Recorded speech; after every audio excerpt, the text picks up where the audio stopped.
Les tâches ménagères peuvent-elles être à l'origine des discordes dans un couple?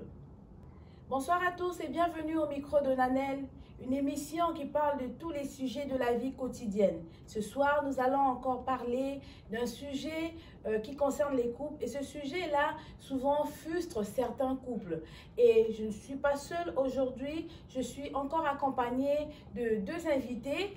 Il s'agit de Madame Nathalie Kabouya. Bonsoir Madame Nathalie. Bonsoir Madame Nanel. Et nous avons aussi Madame Colette Mati. Bonsoir Madame Colette. Bonsoir Madame Nana. Comment allez-vous mesdames? Ça va bien, très bien, merci.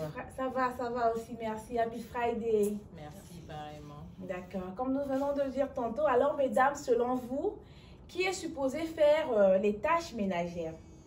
Parler, c'est la femme. La femme est supposée de faire les tâches ménagères. Oui. Alors, et Madame Nathalie? Bon, si moi je dois donner ma réponse, je dirais les deux. Les deux. La femme et l'homme. D'accord, merci. La femme et l'homme, donc, selon Nathalie, les deux, l'homme doit participer aussi aux tâches ménagères, c'est ça? Bien sûr, oui. Et Madame Colette? Oui, si je dis la femme, parce que je vais donner mon exemple, parce que moi je viens de l'Afrique. Normalement en Afrique, si on voit réellement, parce qu'on a toute une famille nombreuse. Là-bas en Afrique, je pense parce que maintenant c'est le 21e siècle, mais avant, la femme ne travaillait pas. On a toute une famille, des cousins, des cousines, de tantes, des tantines, tout ça là. Ils peuvent nous aider à faire le travail ménagère. Mais quand le mari part au travail, la femme reste à la maison. Mais je compare avec ici au Canada, je dirais oui, je suis tout à fait d'accord avec Madame Nathalie, les deux peuvent faire le travail ménagère. Parce qu'ici, je ne sais pas si j'entends directement. Oui, ça va, c'est bon. Oui, ici, parce que je vois, ici, nous travaillons nous tous, nous deux. Nous avons de différentes horaires. L'autre, peut-être, l'autre part le matin, l'autre part les après-midi. Alors, si vous êtes d'abord le célibat, si vous êtes d'abord le deux, vous n'avez pas des enfants, là, ça peut comprendre que la femme peut faire tout. Mais aussi longtemps que vous ayez les enfants, en tout cas, sache-le bien, l'homme, en tout cas, tu vas toujours aider ta femme. Tu vas toujours aider ta femme. Parce qu'ici, c'est différent par rapport à l'Afrique. Alors, je vais laisser aussi la place à ma copine qui peut dire un mot et je vais continuer parce que je suis vraiment tellement chaude. Alors, je ne vais pas aller plus loin. Alors, je laisse d'abord la place à Madame. Juste pour aller dans le débat que Madame Colette a commencé, effectivement, oui. Quand dans la maison, on a deux horaires différents. Il y a l'homme peut-être qui va travailler le soir, il y a la femme qui va travailler le matin, il y a la femme qui va travailler le soir, il y a l'homme qui va travailler le matin. Donc, moi, je trouve que même s'il n'y a pas des enfants là, il faudra quand même que l'homme aussi aide la femme.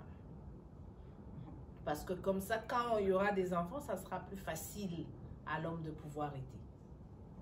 D'accord. Moi, je peux ajouter. Ok, merci beaucoup, mesdames. Et est-ce que, Madame Colette, il existe des tâches spécifiques qu'un homme peut faire et des tâches propres à la femme? Je dirais non. Non, parce que toutes les tâches, les deux peuvent faire cela à la maison. Mais d'abord, il faut parler. Il faut parler, toi, tu vas faire quoi? Parce qu'il y a d'autres hommes aussi qui aiment préparer. Hein? Qui aiment préparer, qui aiment nettoyer. Il y a d'autres femmes aussi, quand on dit des femmes, d'autres femmes qui n'aiment pas préparer, qui n'aiment pas entrer à la cuisine. Parce que moi, je connais un couple que j'ai salé le couple en question en passant. Donc, mon frère là, il aime préparer. Quand il fait la soupe, donc tu sais, oh, c'est la femme qui a préparé. Mais c'est lui qui, en tout cas, il prépare très bien. Très bien. Donc, il n'y a pas une tâche que l'homme peut faire que la femme ne peut pas faire. Non. Merci, Nathalie. Oh non, moi je pense que c'est que l'homme peut faire, la femme aussi peut faire. Maintenant, on a des femmes qui conduisent les gros camions. Donc, avant, on pensait que c'était juste le travail des hommes, mais maintenant, il y a des femmes qui le font. Donc, c'est ça. Bon, si j'entends souvent les gens dire que même quand vous êtes dans un couple, vous devez discuter, comme Madame Colette vient de dire, vous devez discuter. La personne qui se sent capable de faire telle chose, par exemple, si elle est bonne, par exemple, en cuisine, c'est pas mauvais de pouvoir faire la cuisine. Et puis l'autre qui a peut-être une faiblesse dans le repassage aussi, Donc, c'est comme la complémentarité. Hein. Ouais. Mais maintenant, pour les hommes, par exemple, qui se disent que moi, je suis un homme, je trouve ça humiliant, par exemple, de faire la vaisselle, en fait. Qu'est-ce que vous pouvez conseiller à ce genre de personnes? En fait, c'est pas humiliant de faire la vaisselle. Ça, c'est mon point de vue. Si on est à la maison, on te fait. Mais si maintenant qu'il a, par exemple, de la visite, ça, c'est moi. S'il a, par exemple, ses amis à la maison, je ne vais pas l'envoyer aller faire la vaisselle. Tu vois? C'est un peu garder sa dignité d'homme. Je le ferai. Mais si vous dites la dignité, ça veut dire que donc c'est un peu humiliant alors, parce que non, ce n'est pas humiliant, mais c'est une affaire de respect. Parce que dans la Bible, on dit l'homme est le chef. Donc c'est une affaire juste de respect. Vous voyez? Je respecte mon homme. C'est pas que quand les amis vont partir, il revient domestique. Non, c'est pas ça. C'est juste que ses amis sont là, de laisser aussi le temps de chiller avec ses amis, de parler avec ses amis. Vous voyez? Parce qu'il y a d'autres... chez nous, on dit en lingala, là où tu ne dors, et si qu'on a la raté, nani si kam nani ma etanga, et si qu'on a la raté, et bah des ceux qui ma ezotanga. Donc c'est ça. Tu vois, par exemple, les hommes là, ils aiment un peu ils ont leur orgueil masculin là qu'il faut garder un peu. Et Madame Colette, moi, je dirais différent par rapport à elle. Ça dépend de la personne. Moi, je suis allée voir un couple, j'ai trouvé l'homme qui faisait la vaisselle. Et puis, il était tellement heureux. Hé, maman Colette, tu es là, moi je fais des assiettes. Moi, je dis, oh, ça c'est bien, papa, il n'y a pas de souci. Donc, il est là vraiment à l'aise, il fait les assiettes, la vaisselle, donc il était là à l'aise, il n'avait pas de problème. Ça dépend aussi de la personne. Il y a d'autres personnes qui n'aiment pas faire ça devant les gens. Mais il y a d'autres qui vous montrent que moi, comme je suis là dans cette maison, je le fais. Peut-être qu'il te donne un message indirectement. Si moi je le fais, c'est-à-dire toi aussi, tu es capable de le faire chez toi à la maison. Donc, ce vice-versa. Moi, je trouve ça dépend aussi du genre, ça dépend aussi de la personne. Mon mari, il y a des fois quand il prépare, il peut dire, oh, moi je prépare et attendez, vous allez manger, vous allez goûter ma soupe. Donc, et il sent qu'il est fier de ça quand il prépare. Ça dépend de la personne. Ok, c'est ça. On voit souvent lorsque les jeunes, par exemple, ou bien, bon, je vais prendre toutes les personnes même qui sont en couple en ce moment, mais avant, dans leur vie, quand ils vivaient seuls, ils pouvaient faire certaines tâches. C'est vrai que lorsqu'ils se marient, la femme est là, la femme doit s'occuper quand même de beaucoup de choses aussi et tout, mais on remarque que quand ils sont seuls, parfois ils mangent. Il est fier de faire sa vaisselle, bien de faire ses vêtements, de laver ses vêtements, de faire ses choses. Mais quand il est en couple avec une femme, il ne veut plus rien faire. Il y a certaines personnes, ils ne veulent plus rien faire. Oh, je suis mariée, donc c'est fini. Oh, fini le célibat, je ne peux plus rien faire et tout. Selon vous, comment réagissez-vous par rapport à ce genre de propos? Ou ce genre de comportement, par exemple. Avant, il le faisait, c'était pas humiliant, c'était pas quelque chose qu'il pouvait avoir honte, il le faisait, ses amis le voyaient. Mais là, comme il est marié, ah, je suis mariée, je peux plus le faire quand mes amis vont me critiquer. Quel est votre point de vue concernant cette attitude-là? Moi, je dirais c'est juste l'orgueil. L'orgueil parce que tu faisais ça avant. Quand ta femme est là, tu dis que tu ne vas pas faire parce que tu es un homme. Non, il faut aider quand même. Dans le couple, on dit toujours qu'il faut aider. Surtout que, moi je dis surtout si vous avez des enfants, ça devient encore plus pire. Si tu n'aides pas, donc la femme doit être craquée à la maison, commence à parler de n'importe quoi, de n'importe quoi, mais tu ne sais pas pourquoi, parce qu'il y a tellement de choses à la maison, il ne sait pas où elle va commencer. Exactement. Elle va commencer où? Donc il faut que tu puisses aider ta femme. Toujours aider ta femme. Surtout dans ces pays. En Afrique, oui, on a la famille nombreuse, mais ici en tout cas, non. Non, non, non, non. Non. Moi, je dirais plus que c'est une affaire de communication. Voilà. Parce que, oui, tu étais seule, mais maintenant tu es mariée. OK? C'est la même chose aussi que la femme a envie aussi que quelqu'un lui repasse un chandail ou un truc. Donc, je trouve que c'est une affaire de communication. J'étais seule, personne ne me faisait ça pour moi, mais maintenant j'ai une femme, je mérite aussi que chérie, tiens, la femme aussi c'est la même chose. Ah, ma chérie, tiens, donc c'est une affaire de communication. Ça, c'est moi. Quand tu dis chérie, tiens, moi je veux dire que en fait un couple devait se comporter comme une équipe, hein? Ouais. Parce que vous êtes ensemble, vous avancez, vous faites des choses ensemble, c'est comme ça normalement, on devrait avoir l'esprit d'équipe en fait. Ouais. Si on aime la personne, on ne veut pas voir la personne débordée ou encore elle est tout le temps surmenée parce qu'il faut toucher ici, aider les enfants et tout. Ouais, je comprends ce que vous dites. Alors ça nous a... Oui, Je voulais ajouter, quand tu as dit le mot une équipe, ça c'est très important. Dans un couple, c'est une équipe. Moi, j'ai joué au basket au pays. Dans notre équipe, on ne voulait pas avoir une autre équipe pour nous lancer la balle. Toujours, on est là, on fait comme ça. Hey, il veut venir. Non, on les calme pour que nous puissions avoir beaucoup de points. Dans un couple aussi, il y aura toujours la même chose. Si nous échouons, c'est notre couple, notre équipe, nous échouons. Donc, fais tout à ce que notre équipe n'échoue jamais. Ouais. S'il y a quelque chose, il faut qu'il y ait des garde-fous. Hey, on va faire quoi? Qu'est-ce qu'on va faire? Hey, garde-fous. S'il y a des garde-fous, nous allons toujours aller en avant et nous allons toujours buter les points. C'est vrai. Donc, ça nous emmène à la question, dans le cas où les tâches ménagères constituent un problème dans un foyer, que faire pour y remédier? Bon, comme Madame Nathalie a bien mentionné, c'est juste la communication. Il faut parler si l'autre ne coupe pas. Moi, je dirais toujours, il faut qu'il y ait des conseillers spirituels ou des conseillers familiales qui peuvent vous conseiller à ce que vous puissiez remédier à ces problèmes-là. Toujours. Tu demandes à l'homme de t'aider, il dit, moi je ne fais pas. Mais il ne sait pas que toi, tu es en train de souffrir au fond de toi. S'il n'écoute pas, ou la femme, vice-versa, je dis la femme, s'il n'écoute pas, cherchez un pasteur, si vous partez à l'église, cherchez un pasteur, allez parler avec le pasteur, ou parler avec votre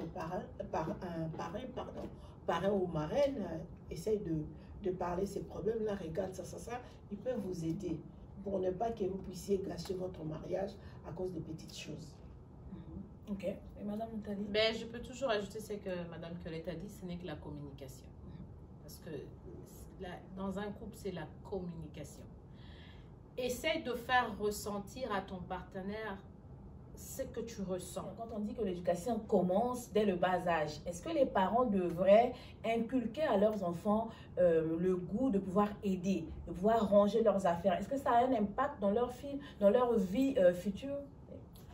Je dirais oui, parce que les enfants ne font que reproduire ce qu'ils voient des parents.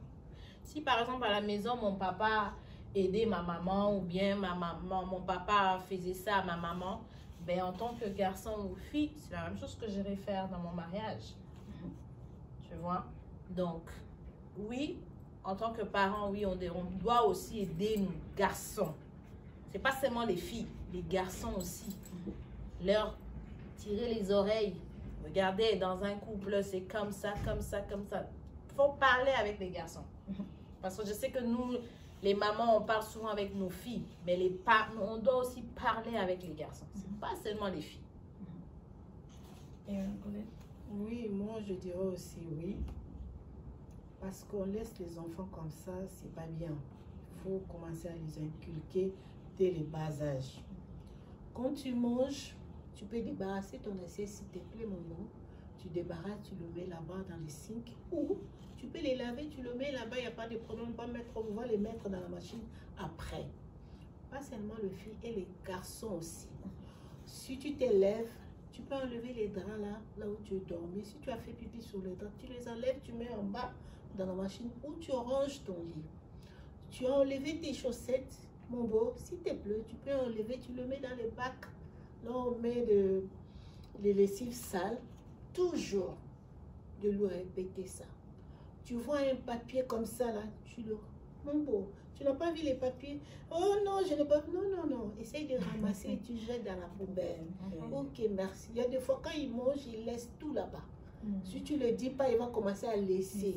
Dès qu'il va devenir grand, il va commencer seulement à laisser. Moi, je ne faisais seulement, on parle seulement, nous, le maman, nous parlons seulement aux filles. Non, avec le 2. On va les aider plus tard quand ils seront mariés. Ils vont commencer aussi, comme Madame Nathalie dit, les enfants reproduisent toujours tout ce qu'ils voient, surtout ce qu'ils voient devant nous. Donc il faut que nous puissions parler à nos enfants, surtout les garçons. Moi, je connais, il y a un couple, ils ont un cadet. Les cadets en question, quand tu vas là-bas. Bonjour Tantine, tu veux de l'eau? Bonjour Tantine, tu veux un peu du jus? Bonjour Tantine, tu veux les wifi? Bonjour Tantine. Donc, tu demandes un garçon, même pas les filles, les garçons. Qui t'a appris ça? C'est maman qui m'a appris ça. Donc, il sait déjà quand les gens viennent, tu as besoin de l'eau, tu as besoin de jus, mais le filles ne font même pas ça. Ah, ça c'est très bien. Tu manges, Tantine, je peux enlever l'assiette? Non, non, Tantine, je peux enlever, je vais essuyer l'assiette. Donc, c'est bien d'apprendre nos enfants dès le bas âge. Parce que nous, moi, je vois à l'église qu'on donne le conseil quand les fiançailles vont se marier pour pas leur mariage. Quand on donne les conseils, on donne seulement les conseils aux filles. Non, nous faisons une erreur très grave. On donne toujours aux filles. Mais il y a des hommes, ça, qui sont des bébés là, qui sont de... quand tu te maries avec le nez, tu te maries avec un boss, leader. Donc tu te maries, mets-toi en tête que tu te maries avec un leader à la maison. Quand tu te maries avec un cadet, tu te maries avec un bébé là. Donc sache-le bien. D'accord. Oui, il y a quelque chose à ajouter, Madame Nathalie. Je pense que nous sommes déjà à la fin de notre émission. Si vous avez des conseils ou des choses à ajouter, vous pouvez. Alors, comme je dis, les hommes, aidez vos femmes à la maison. D'accord. Merci, Madame Colette. Merci, moi je dirais coup de chapeau, surtout aux hommes là, qui aident leurs femmes à la maison. Merci, je vous dis encore merci. Continuez encore plus d'aider encore votre femme. Coup de chapeau. Que Dieu vous bénisse. D'accord. Mais les hommes qui n'aident pas, Commencez. Si vous suivez cette vidéo, essayez, s'il vous plaît, d'aider vos femmes à faire ne fût-ce qu'une petite chose à la maison. Ça va aider la femme, ça va aider vos couples. Merci beaucoup. D'accord. Merci pour votre participation, mesdames. Vraiment, comme vous avez dit, félicitations à tous les papas qui participent au bien-être de leur famille. Et nous vous disons grand merci, cher monsieur, pour votre beau travail. Et merci beaucoup, un merci particulier à monsieur Jaco Titémotis. Et aussi nous disons merci à Sandrine Kou et Josepha Mati, avec une dédicace pour madame Winnie Abigail, fille de la promesse Lukusa. Merci.